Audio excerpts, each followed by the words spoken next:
Hi, my name's Don. Am I a henpecked husband? Oh yeah, the classic type. Perfect wife, obedient kids, a catalog-ready house, and a job so steady it's basically a lullaby. Boring, right? So I thought, why not spice it up? Hired a beautiful sales manager. She started crushing every target. And my wife, yeah, she didn't find it funny. This is Man Recaps.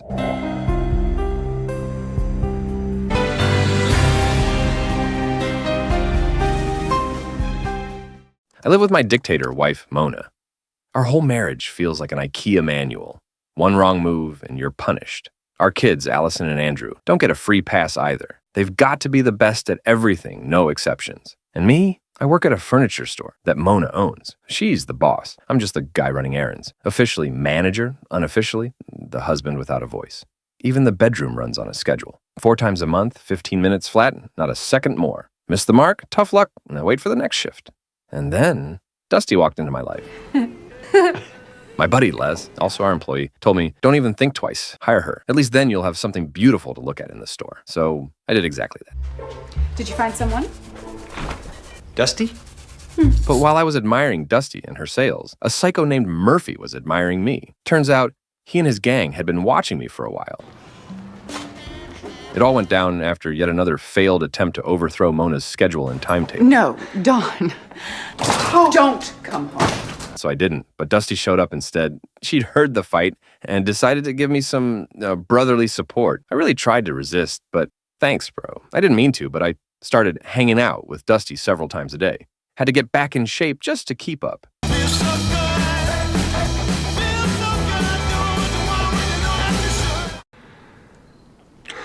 Naturally, Mona's schedule started falling apart. I can't really. And honestly, I couldn't care less. Until one day, Mona threw a party at our place and, of course, invited Dusty. That's when Dusty announced she was pregnant. I almost dropped dead on the spot. I'd never sweated that much in my entire life. Yeah, turns out cardio wasn't the hardest workout I faced that year. Les gave me the classic guy advice. Pay her off. Make her disappear. Give her some money. So I did. I handed Dusty 13 grand to vanish. And she just got offended. Oh, so you think I'm some kind of cheap woman? She snapped. I panicked. No, you're an investment. But that didn't cut it. Turns out Dusty and Murphy were actually a team. Her job was to win guys over. His job was to blackmail them. And for my silence, they wanted $25,000. Well, either way, I gotta pay her. There's no way around that. Then you have to tell Mona first. So what did I do? The smartest thing possible. I confessed everything to my wife. And Mona, she actually surprised me. You have to kill her. If you want to stay in this family, do what it takes. Be a man, she tells me. After everything I've done, everything my parents have done, all the money, all the opportunities we've given you, you would be nowhere without me. 25. Get 25 or my next call is to Mona. That should be enough to fell a small village. Love you. That evening, I met Dusty at the office, and, like a true gentleman, I offered her some tea, a special recipe, lovingly prepared by Mona herself. What did you do, Johnny? Yeah, I did. Oh no! Mona made me do it! Mona made you do it. We brought Dusty to the garage, but suddenly she came to. Don't, she whispered. Yeah, maybe don't, I mumbled back, just trying to be supportive. Maybe we should just let her go. Really? No. Of course, I couldn't do it, but Mona, she could. While I was busy dealing with my emotions, Mona decided it was time to prepare for a little cosmetic procedure. Yeah, Mona always approaches every task with great care. She gently laid Dusty down and started giving her a manicure and a pedicure. When Mona was done, I couldn't help but think Dusty probably wasn't showing up to work tomorrow. Who wasn't pregnant, by the way. The next morning, we found out the store got robbed by Dusty's buddies, and even Les got caught in the mess. But what really stressed me out was the cops asking about Dusty. I almost slipped and said I'd just seen her recently, while bagging her up. But luckily, I caught myself in time. What if she's dead? Nah, don't say that. No, Don't what you? if she's dead? All she wanted was to get back up on her feet, support her family. Poor Dusty. She was so skinny and pretty. Soon, Murphy reached out and set up a meeting. But Mona told me not to worry. She had a plan. Don't stress, she said. I'll improvise. Just the way you like it. The next day, I went to the club where Murphy usually hung out. I told him Dusty had moved to Alaska, found herself a new calling, and was now teaching yoga for seniors. For some reason, Murphy didn't buy it. He said if he didn't get the money by tomorrow, then the day after, I'd actually be a little richer because I wouldn't have to pay for the family subscription anymore. I got the hint. I'm not an idiot. So what should we do now?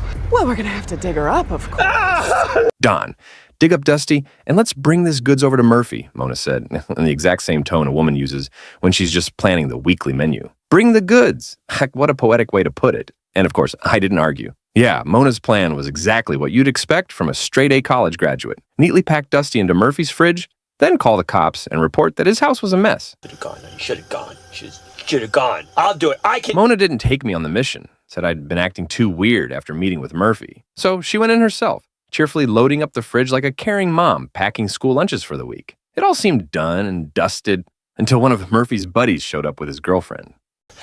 I gotta go. But since the coward gene runs deep in me, I totally chickened out on helping her. Not that she needed my help anyway. I'm pretty sure Mona was actually happy to get a little warm-up with cold steel. I waited as long as possible, then rushed in like I was the hero. I'd like to report a disturbance. Back home, Mona washed off all the ketchup, and I got rid of the evidence. When Murphy came back, he was pretty shocked at how kind our little family had been. What's wrong with those people? Monsters. Especially impressed with how neatly we packed Dusty. He might have stayed longer to admire it. But then the cops showed up. Not a wife, a miracle. That's what I was thinking while polishing her car. That's when a cop showed up and told me Dusty and the rest of her little crew had been found. He said if I liked barbecue, I could come with him to the morgue and take a selfie with. Tempting offer. Maybe later. While we were chatting, the neighbor's dog barged into our garage. Mona promised that if it happened again, she'd return the dog to them as sausage. The neighbors laughed. They thought it was a joke. I didn't. Then the sheriff said someone had seen me with Dusty. I came clean. Yeah, I slipped up with Dusty a couple dozen times, but then her ex started blackmailing me. I paid him off, and that was the end of it. He seemed to believe me. And just like that, we were crossed off the suspect list. The next day, we were expecting Mona's parents to visit. And I started wondering, what if Mona's actually a psychopath? So I asked her, hey, as a kid, did they ever make you sort your toys by color? I had a perfect childhood, she replied. Then she added, but for questions like that, I'll give you a coupon for the same manicure, pedicure Dusty got. Do you understand on champagne? At our son's party, Mona caused a scene because Andrew lost to my buddy's kid. And for her, that was a full-on catastrophe. Her child simply could not be anything but the best. And by the way, about that dog, yeah, Mona wasn't joking. That's it, I thought. The time has come. I've got to get rid of her. I checked the gas, the electricity, set up a little surprise, and asked Mona to run to the garage for a beer. Love you. I don't know if she figured it out or not, but when I walked out of that house, I was a different man, still a pushover, but now, apparently, a widower. A week later, I was already setting up a new home with the kids. No more paranoia. Finally, I could relax. Or could I? What do you think? Did Mona really die? Or is she out there right now, writing up a brand new schedule for her next family? This is Man Recaps, and I have no idea which movie I'll end up in next time. But I promise you'll have a good laugh, and don't forget to hit that subscribe button.